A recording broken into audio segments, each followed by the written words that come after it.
Welcome. Uh, so this is the long form video for the deck I built using my Edge of Eternities play boosters. In the end, I decided to use Infinite Guideline Station as the commander. It's all 5 mana types, and it has this ability: when Infinite Guideline Station enters, create a tapped 2/2 colorless robot artifact creature token for each multicolored permanent you control. And Station, tap another creature you control. Put charge counters equal to the power of this station, of this StarCraft. Station only as a sorcery. It's an artifact creature at plus 12. And so once you've committed 12 power, tapping 12 power to create the artifact, or make it an artifact creature, has flying. Whenever Infinite Guideline Station attacks, draw a card for each multicolored permanent you control. And so I included all the multicolored permanents that I could in the deck. And I centered the deck around lander tokens.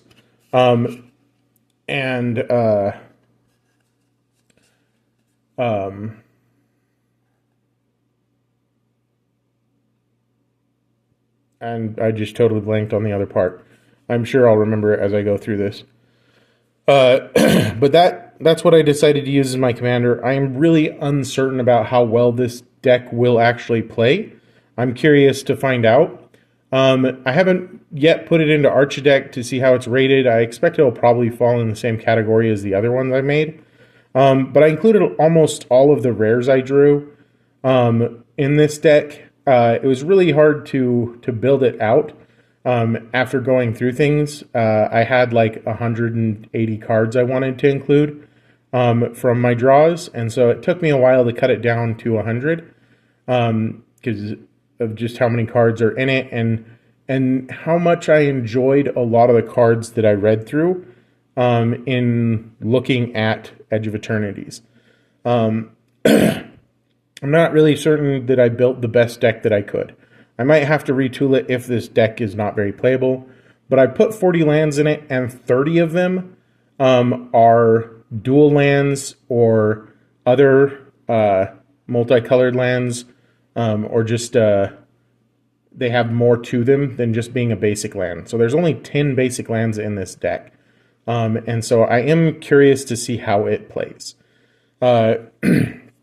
And so with that, I did include Space-Time Anomaly. Target player mills cards equal to your life total. There's a lot of cards in this that will give me +1 health here and there. But really, I'm hoping that if I get this card, I draw early on, because it's relatively low cost. It's only 4, and it has a pretty detrimental effect depending on the deck, in my opinion. And so I do see use cases where this could be really great in some decks, especially if it's a graveyard deck where it utilizes that graveyard a lot for different things. But I thought it would be a really mean card to include and give the deck something else to do than just rely on hopefully building out the StarCrafts I put in it. And so I also, moving forward, there's Gene Morph Imago. They're flying. Landfall. Whenever a land you control enters, target creature has base power and toughness 3/3 until the end of turn.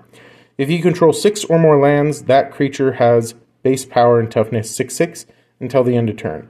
It's 2. It's multicolored. And so I feel like this has a lot of potential in this kind of deck where it has a lot of lander tokens, right? And there's a lot of cards that have different effects that help with the lander tokens. And so a variety of cards have the lander token or something that generates them.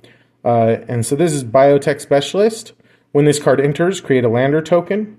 It's an artifact with pay 2, tap, sacrifice this token, search your library for a basic land card, put it into the battlefield tapped, then shuffle. And so I am hoping or expecting to be able to get all 10 of my basic lands out fairly easily with this. Depending on how this plays, I might have to put some of the lands back and pull out basic lands to put more basic lands in this deck, since this is putting it onto the battlefield tapped.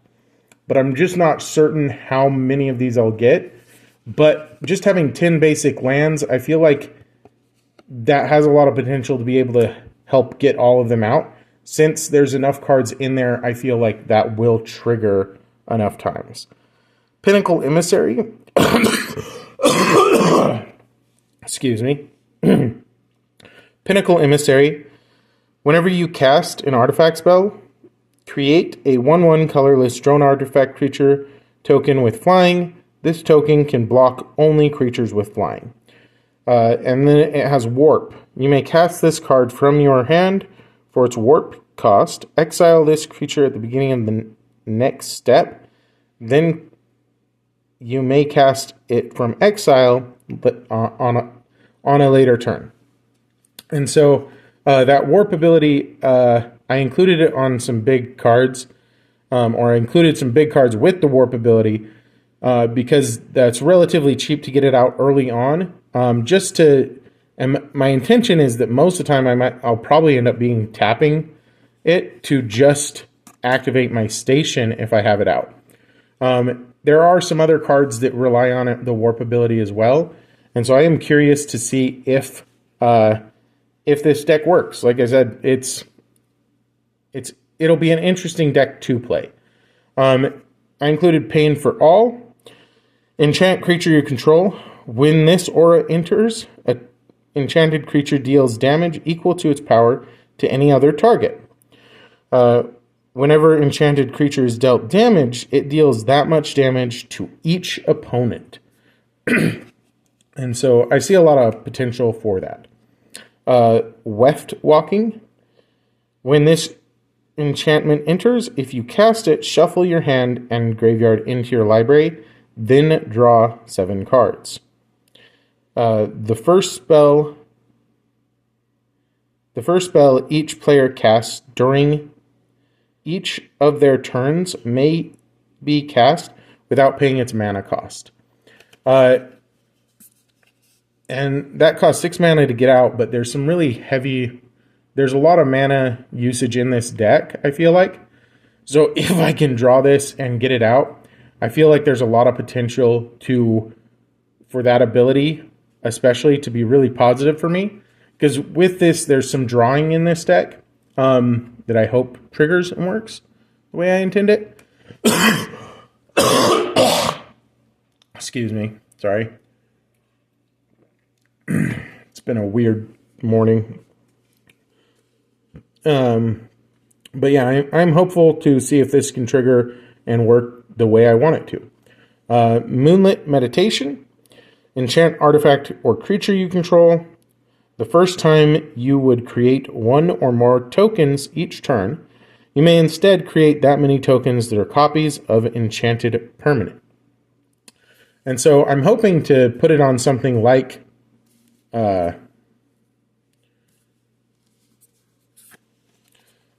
Pinnacle Emissary, right? Where it creates that.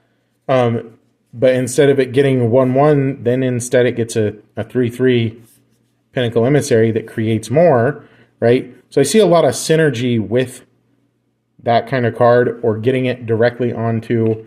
I'm not sure how it would work with the Starship, since I'd need the station, and it doesn't say anything about the abilities going away.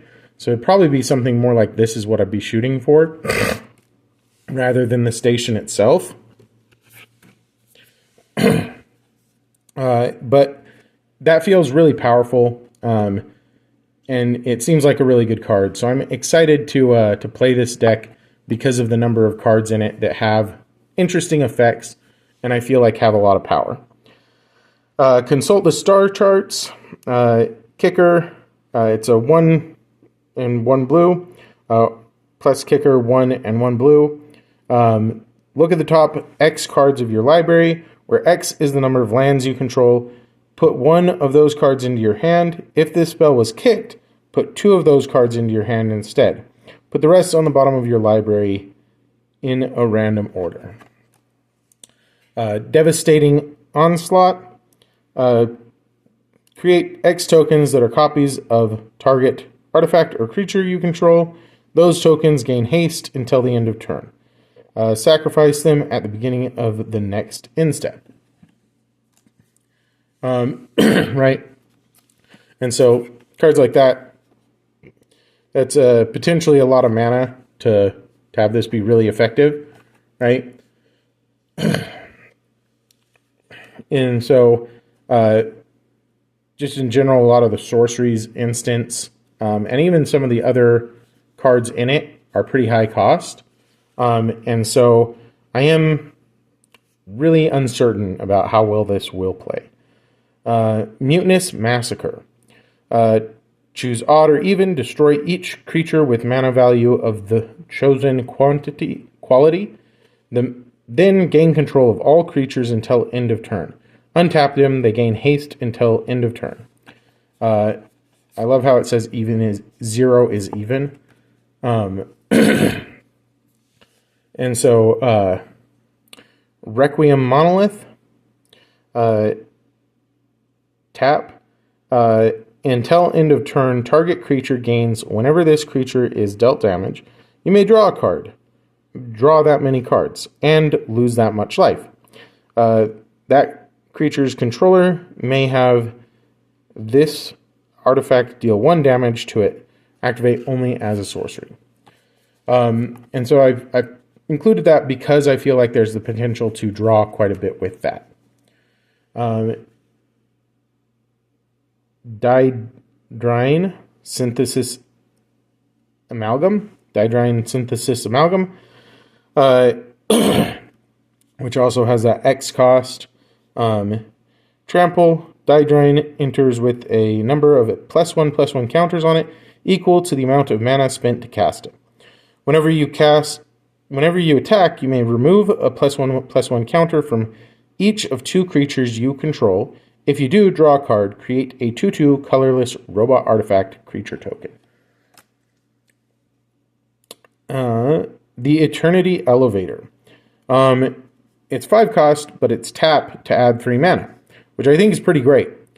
And then if I station 20, right, or as much as I want, the way these work, tap, add X mana of any one color, where X is the number of charge counters on the Eternity Elevator. So just to be active, I have to have 20 on there, which means I'd be tapping for 20 mana with this. If I got this out there, that would alleviate like every mana issue I feel this deck potentially has. But I'm uncertain if I'd ever be able to get it out there. Just by itself, that part, right? The pay 5, tap 3 mana. That's the main reason I included it. If it hadn't had that, I'm not sure I would have, even with that other ability. The fact that you're going to have to put 20 power just towards activating it to get that, I'm uncertain if I would do that. It would be dependent on other factors and whether or not other creatures had come out, and I could get that much mana running off of it. Dawnshire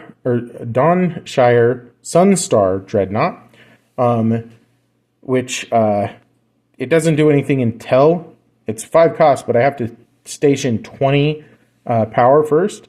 And once I do that, whenever you attack, Dawnshire deals 100 damage to up to 1 target creature or planeswalker. And so the potential to take out other creatures using this feels really great. 10 power to go towards it, but it's basically going to destroy anything that gets in the way, right? That doesn't have like indestructible. And then if I manage to get 20 power on it, it's a 20/20 creature by itself with flying. And so I really wanted to include that because of the amount of power that can generate. it feels really expensive to do, but it also feels like it's doing a lot. And so I was pretty excited. I'm a little disappointed I don't have a way to give it trample, because I feel like that would make this card overwhelming. And I feel like that's something that I should, if I edit this deck, or if I buy more Edge of Eternities and decide to edit it, that's something I feel like I want to try and add, is more ways to give creatures trample. If I feel like this is working in general and I can edit it, or I've gotten it to a point where the deck's working and that card's still in there, right? Trample in general is good, but it would be OP on that card, right? 2020 trample, it's basically going to survive almost everything it goes up against, destroy it, and have leftover damage if people block it at all. And it's not the kind of thing that you can afford to not block, in my opinion.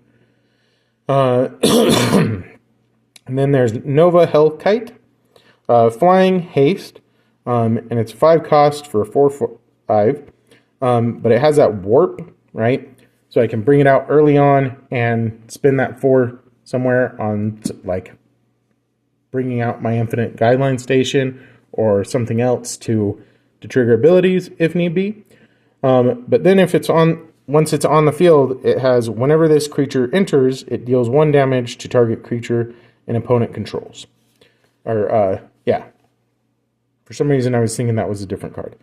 But that, just dealing 1 damage to a target creature, that's nice in and of itself, and if you use the warp, right, you'd get that part twice. But in general, flying haste and 4/5, that's pretty powerful unless you're going up against a deck, anti-flying deck, because it seems like most of the decks I've built, they don't have a great way to deal with flying, where flying is just going to go right over any defenders I can put up against it. I also included Starwinder, which is a 7 cost, but it's a 7/7, right? It also has that warp, allowing me to bring it out early on and either activate a station or just deal 7 damage. Or no, I wouldn't be able to deal 7 damage. Sorry. But yeah, spend it to activate a station, or other things. Whenever a creature you control deals combat damage to a player, you may draw that many cards. And so that's a pretty great ability as well, I feel like. And so a lot of these rares I feel are really cool. I am really uncertain about this rare. I only included it because of that, but there's not a ton of warp cards in here. I feel like this becomes a lot more powerful if the deck were a warp deck, right, where a lot of things are warping, because this creature's power is equal to the number of cards you own in exile, and its toughness is equal to that number plus 1, right? And so I'm really uncertain about how well this will do. I feel like it will have some, because I do intend to warp when I can, but I think there's only like 10 cards max that have warp, and I don't expect to have all 10 of them warped at the same time, since most of them are things I would like to get onto the field. And so I really question how good this card will be, but I want it in there so that I have the chance that if or when I bring this out, that there will be some permanents with multicolored to help generate tokens as this is coming out, to help pay its costs effectively, to activate the station. Because I really would love to have the full effect of the station and have it be a 7/15, which is pretty great in and of itself. I'm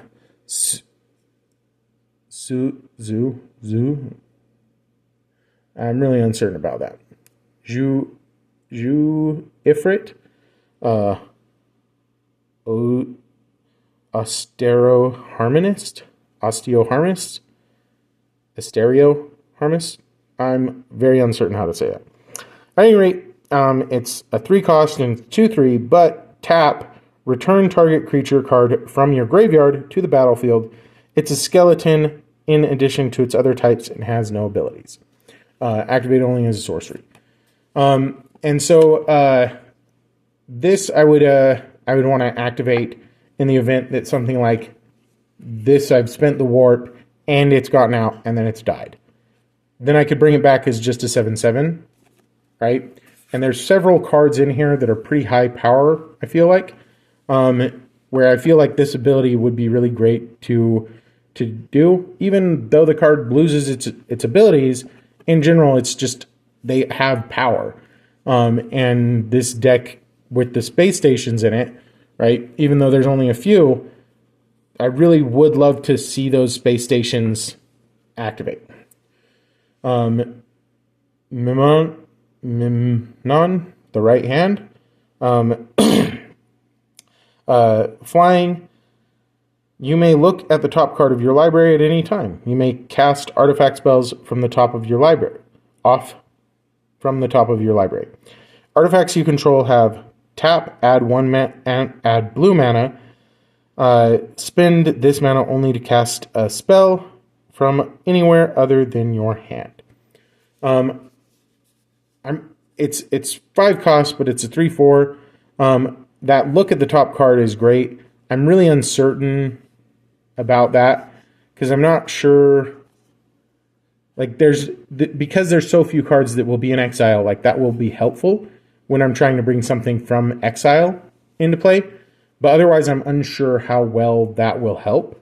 Beyond just being able to look at the top of my library and cast artifacts from there. And then I've got Hylia, guided by light. Whenever Hylia or another creature or artifact you control enters, you gain 1 life. At the beginning of your end step, draw a card if you've gained 3 or more life this turn. And so that's a relatively low cost, 3/3. In general, I think this card's pretty great. I think it would be a great commander as well, because I feel like in a low cost deck, it would be really easy to hit that, especially if it was built around healing. And so I feel like building a deck around just this card would have a lot of potential in and of itself. It seems like a decent commander, but I decided to include it here to help increase the draws, because there are other cards that will do that, gain life, apart from just playing them to trigger her ability. Use social engineering. I believe this is the only uncommon enchantment I included. Has landfall. Whenever a land you control enters, create a 2/2 colorless robot artifact creature token. And then it has warp as well. But that landfall ability feels really good to me. Especially since this deck has a lot of lander tokens in it that are going to help bring out the basic land. If I can get that out and still be able to draw and get land, then I feel like it will have a lot of potential to create tokens for me. And if I can get it paired, right, with the other enchantment... no, that's not the right one. Right? If I can get it paired with this, right, whenever that's triggering, this would also trigger, is the way I understand this.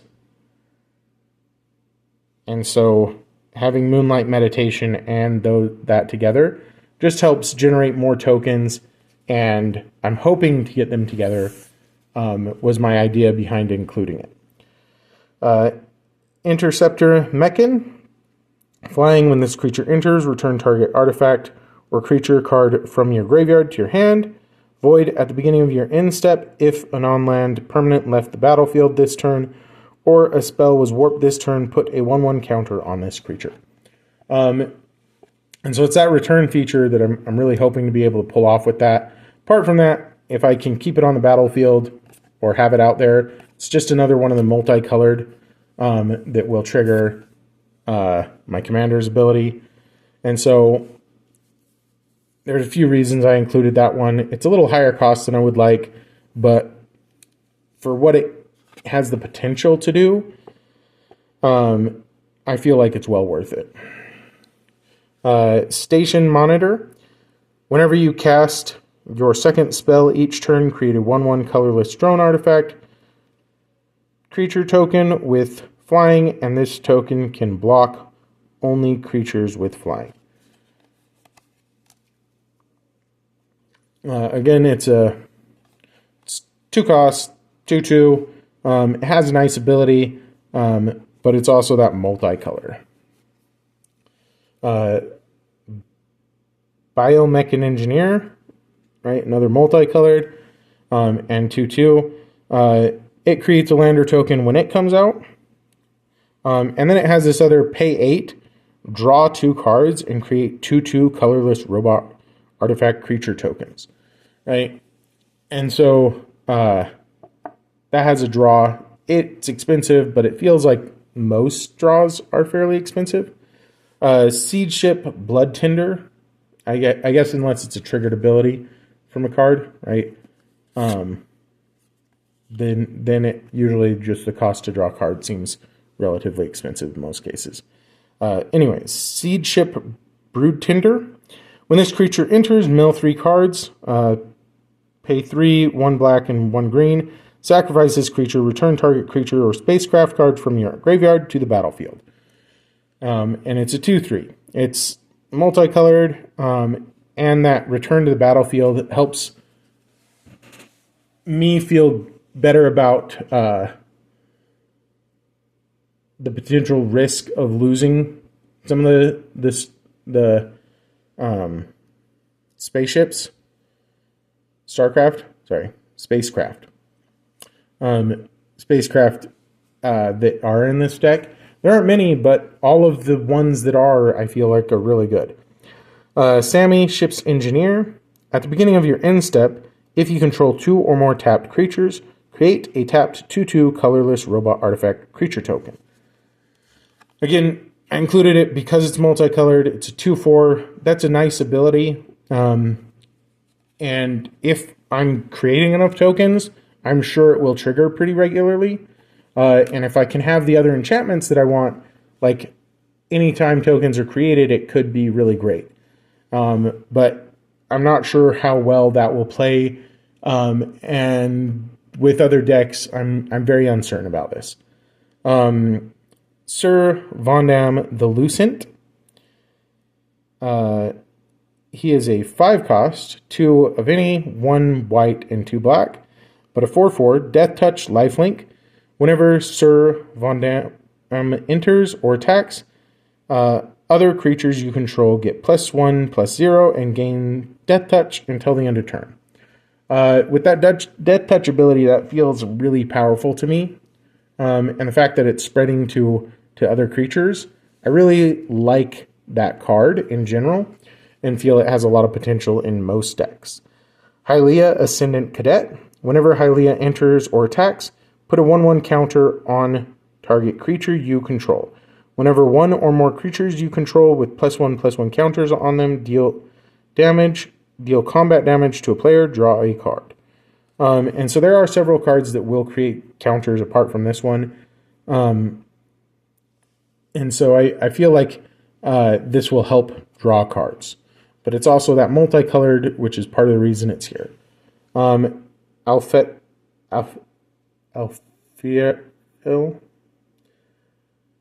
Alfariel, Dreaming Acolyte. It's another multicolored. When Alfariel enters, draw 2 cards. Then discard 2 cards unless you discard an artifact card. During your turn, Alfariel has Death Touch. And it's a 2/3. And so, again, included for the multicolor, which is part of the theme of this deck. But also in general, it feels like a decent card in and of itself for what it does. I don't love the draw to discard things. It always feels like you're just milling cards to me. But admittedly, it does allow you to change out for things that are better. And because there's other cards that will bring things back from the graveyard, if I can get those to trigger anything that does end up in my graveyard that maybe I want, I can potentially bring back. And then Memnon, Earth Eutheros, Exile. Flying. Whenever an artifact you control enters, put a 1/1 counter on a target creature. There are like 20 artifacts in this deck. If this can come out early, right? It's a 3 cost, 1/3. But if I can get it out there early, that can generate a lot of counters. And so I feel like there's a lot of potential with that. And I feel like if this is in my hand, I'll probably have an artifact in my hand as well. Just because of the number of artifacts in the deck. Tanook Memorial Ensign, which is a 1 colorless and 1 red, 1 green. And then Landfall. Whenever a land you control enters, Tanook deals 1 damage to each opponent. If this was the second time an ability has resolved this turn, draw a card. And so, because of the lander tokens, I feel like there's the potential for that to happen a few times if this is out on the field. And so, a lot of these abilities I feel are really good. I also included Ragast, Deft Gastronaut. Now, if you watched me draw or open the booster packs, he was not in there at all. I didn't open this from any of the Edge of Eternities booster packs. This came from the counterintelligence. It had that 2 card, and I did post a video of that. It had the 2 card sample pack collector cards. And so he's the rare I got from that. Or this is the rare I got from that. And it's just in general, it feels like a really decent card. It's multicolored, which runs with the theme of the deck. Artifacts you control are foods in addition to their other types, and have pay 2, tap, sacrifice this artifact, you gain 3 life, right? And then there's pay 1, tap, sacrifice a food. Ragast deals 3 damage to each opponent. At the beginning of each instep, if you gained life this turn, untap Ragast.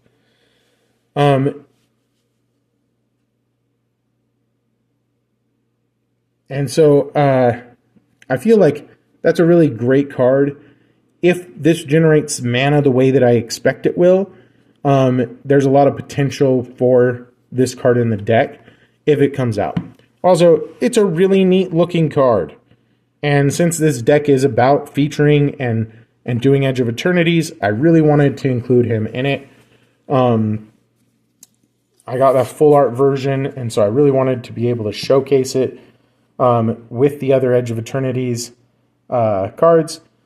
And so I will post, when I post this, I will have a link to Archideck with the full deck there.